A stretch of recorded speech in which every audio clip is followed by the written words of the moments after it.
What was it like to see your book for the first time? Yeah, no, it was amazing. I think looking at it online, kind of seeing the illustrations and the pieces, but being able to see like a whole copy with have a person on it, I think was really incredible, like an out-of-body experience. But I love reliving it. I've posted videos about it, so I like to watch it. And it's just, I think, an amazing experience. I'll never have again, so I love it. Yeah, it's really cool. Yes. I have a question. You mentioned at first that you thought about writing the book later in life when this opportunity came up. Was there a specific moment or a light bulb moment that went off when you realized, hey, doing this now, I can impact kids my age and kind of get a leap ahead, so to say? So was there a moment where it just clicked for you?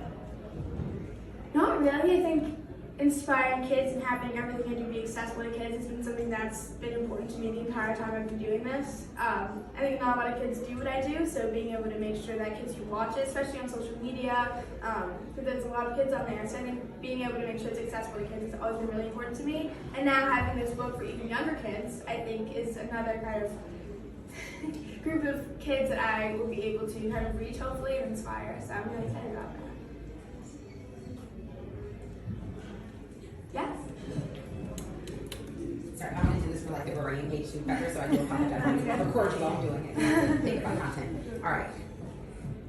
So, Pepper, you're always interviewing those that are a little bit older than you, or even your like counterparts, right? So, what are those words of inspiration for girls that are much younger, that are looking up to you in this moment right now, with you having your book, and also again continuing to strive and do what you do within the world of journalism? Yeah, being a role model to girls younger than me is something that's really, really important to me. And I think the biggest piece of advice I could give is kind of, you can see by this room, but it's really important to me to surround myself with people in all aspects of my life who are supportive of me and who appreciate what I do. I think that's really important. Starting with your parents, friends, anybody who kind of supports you in a way that's really healthy and not kind of taking away from your passion. And also, like I mentioned at the end of the book, like being yourself, and even though that can be hard sometimes, not letting anybody tell you that you shouldn't do this, or it's not cool to do this, and just being who you are all the time as much as you can. Thank you. Yeah. It's a very different experience talking to somebody else, interviewing somebody else, and then turning that back on yourself.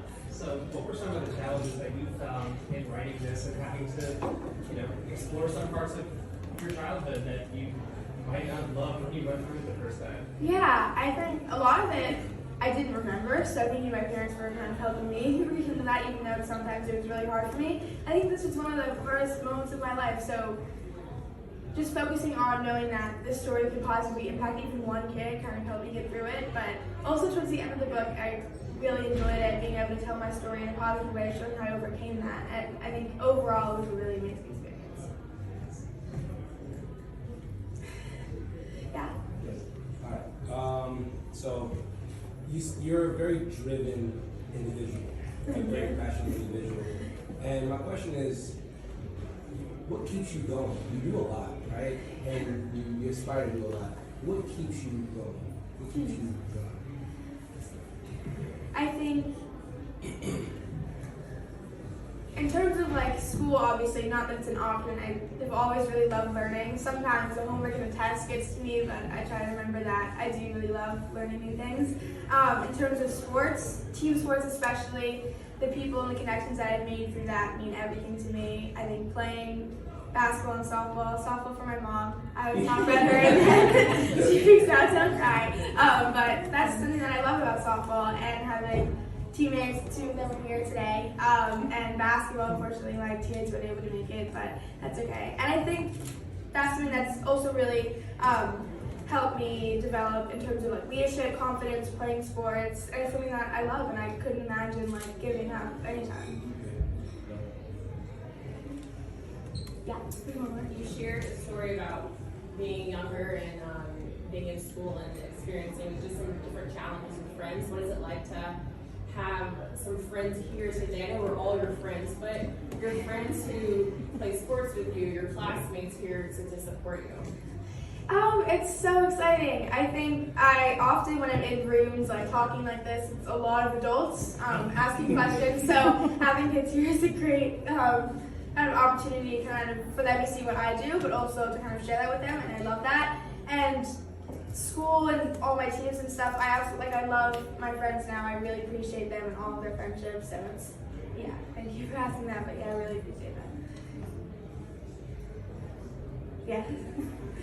What's the difference how you mentally prepare for an interview with the sports star to how you mentally prepare for your own basketball game? Ooh, question. That's why basketball first. So, yeah, I think the preparation is a lot different. I think I probably get more nervous when I'm playing. For when I'm preparing for interviews, I like to make sure I have all my notes in order, just looking through that over and over again. When I'm before basketball games, I like to kind of not really focus on anything, just listen to music, stretch. So I think it's a lot, not more intense, but a lot more than I'm thinking about, versus like before games, I try to just let go of everything.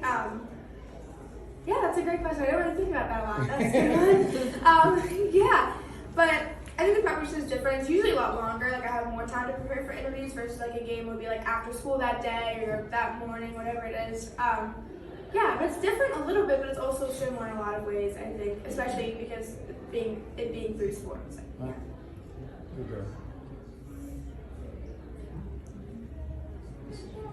You're off the hot seat.